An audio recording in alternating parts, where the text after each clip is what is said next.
Magandang hapon mga kababayan. Nandito po tayo muli sa harap ng tarangkahan ng Kongreso upang kondinahin itong bahay ng mga manloloko at pagnanakaw. Hindi po natin kinatawan ng mga nandyan. Yan po ay mga manloloko at pagnanakaw. At ngayong araw, panibagong panloloko na naman ang gagawin nila. I-approve ang pinakamalaking budget sa kasaysayan, 6.79 billion pesos. Ang sabi nila, malinis na daw yung budget. Naniniwala ba kayo?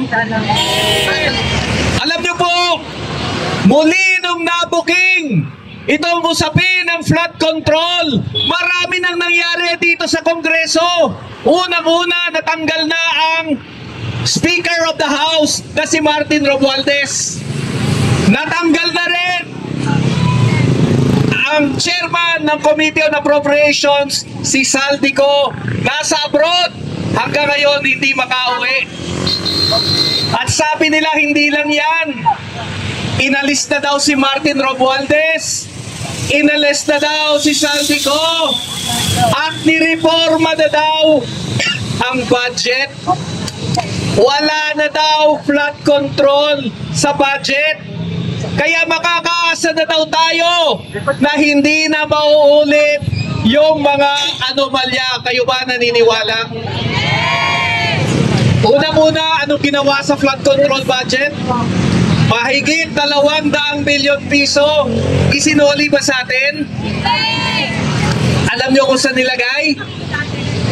Sa mga proyekto ng congressman.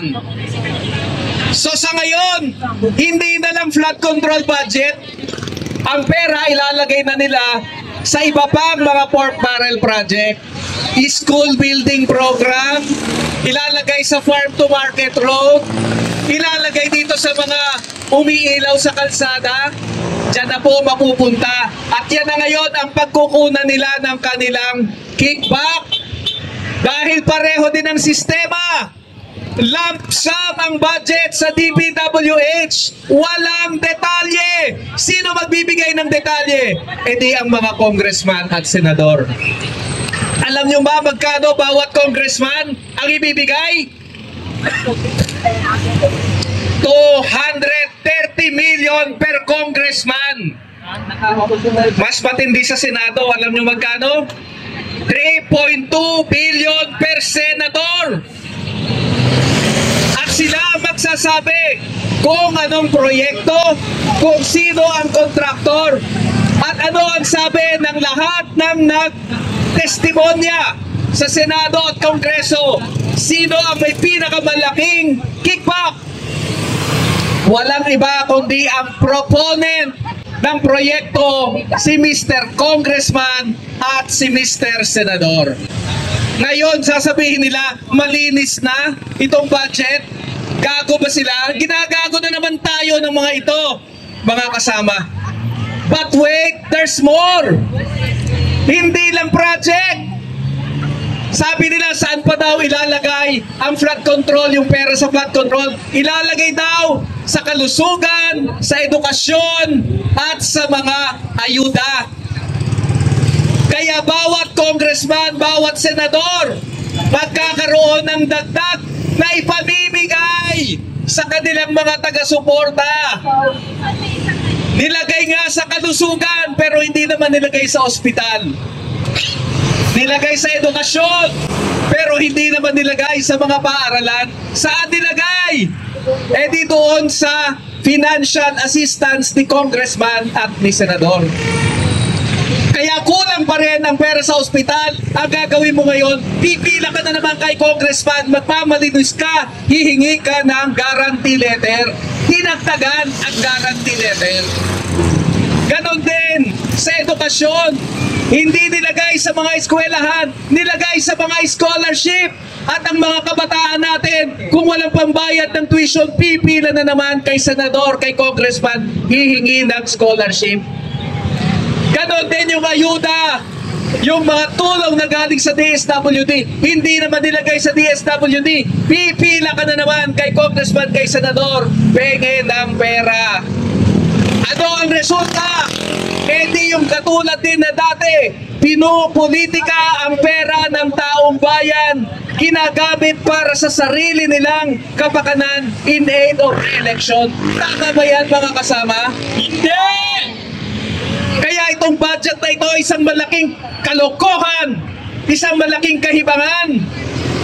Kikikpakan ka na nga, gagamitin pa yung pera para igisa ka sa sarili mong mantika. Kaya ay talagang itong kongreso nito, dinadasal na lang natin, sana magka-earthquake eh. Doon sa loob, ay wag naman.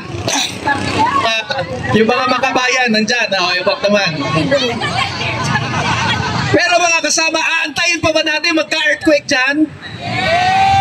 Aantayin pa ba natin na maging totoo yung birthday wish ni Cara David na sana mamatay na lahat ng magnanakaw? Eh baka tumagal tayo masyado. Kailangan po natin kumilos. Kailangan natin tuloy-tuloy ang protesta.